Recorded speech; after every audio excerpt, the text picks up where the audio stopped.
नमस्कार, आप देख रहे हैं भारत एक्सप्रेस राजस्थान। मैं हूं आपके साथ रुचिका राज। एआईएमआईएम के प्रमुख असदुद्दीन ओवैसी ने रविवार को लोगों से नफरत से आजादी और समानता, भेदभाव खत्म करने और भाईचारे को मजबूत करने के लिए उनकी पार्टी को वोट देने का आग्रह किया है। ओवैसी ने कहा है कि लोगों के पास वोट देने के लिए सिर्फ भारतीय जनता पार्टी और कांग्रेस थी, लेकिन अब उनके पास एआईएमआईएम का विकल्प है। दरअसल ओवैसी की पार्टी राजस्थान में पहली बार विधानसभा चुनाव लड़ रही है।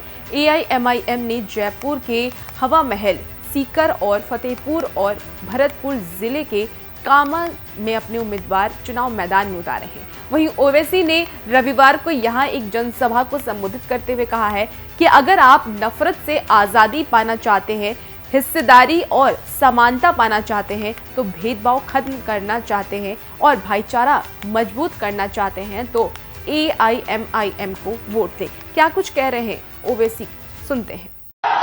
मगर मेरे अजीज दोस्तों और बुजुर्गों, अगर मैं आपसे एक सवाल करूं, क्या तुमने कभी बीजेपी को वोट दिया, तो आप सब कहेंगे कि हमने कभी बीजेपी को वोट नहीं दिया, ना कभी देंगे। अगर मैं आपसे सवाल करूं कि क्या तुमने 2019 के लोकसभा के चुनाव में जयपुर की पार्लियामेंट से तुमने क्या मोदी को वोट दिया, तो सब कहेंगे कि नहीं, हमने नहीं दिया। तो फिर बताओ, यहां से कैसे बीजेपी कामयाब हो जाती है? कौन भी बेईमानी से जरूर कामयाब होती या नहीं होती अलग बात है, मगर आप तो वोट नहीं दे रहे ना बीजेपी को, तो फिर कैसे कामयाब होती? तो मालूम हुआ कि जो राहुल गांधी का वोटर है, जो अशोक गहलोत का वोटर है, वो मोदी को भी अपना वोटर, अपना हीरो मानता है और उनको वोट दे देता है। और जब हम इलेक्शन लड़ते हैं तो हमारे सामने आकर इल्जाम लगा दिया जाता है कि असदुद्दीन ओवैसी वोट काटने के लिए आ गया।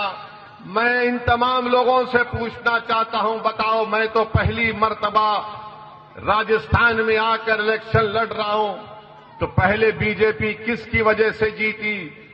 बीजेपी के पूरे एमपी कैसे कामयाब हो गए? तो इसका जवाब कांग्रेस वाले नहीं दे पाएंगे, मगर अब कल से शुरू कर देंगे। ये तमाम कांग्रेस के जो जिम्मेदार लोग हैं, जो कांग्रेस के इशारे पर कठपुतली बनकर नाचते हैं, ये कल से शुरू हो जाएंगे कि ओवैसी जयपुर को आया और आकर इसने भड़काऊ भाषण दे दिया। तो मेरे चेहरे पर लिखा हुआ है भड़काऊ भाषण, इनको ही नजर आता, मुझे नजर कभी नहीं आता। तो ओवैसी ने कहा है कि 2014 में नरेंद्र मोदी के प्रधानमंत्री बनने के बाद नफरत बढ़ी है और अगर लोगों को नफरत और सांप्रदायिकता खत्म करनी है तो उन्हें अपनी राजनीतिक ताकत समझनी होगी। ओवैसी ने कहा है कि वह जहां भी चुनाव लड़ते हैं, राजनीतिक पार्टियां वोट बांटने का आरोप उन पर लगाती है। उन्होंने कहा है कि मैं पहली बार राजस्थान में चुनाव लड़ रहा हूं और 2019 में बीजेपी के 25 सांसद कैसे जीत गए, कांग्रेस के लोग इसका जवाब नहीं दे पाएंगे। कल कांग्रेस के जिम्मेदार लोग कहेंगे कि ओवैसी आए और उन्होंने उत्तेजक भाषण दे दिया है। लोकसभा सदस्य ओवैसी ने लोगों से अपील की कि वो किसी भी तरह के डर में आकर मतदान ना करें। और भी ऐसी खबरों के लिए आप भारत एक्सप्रेस राजस्थान के साथ बने रहिए। नमस्कार।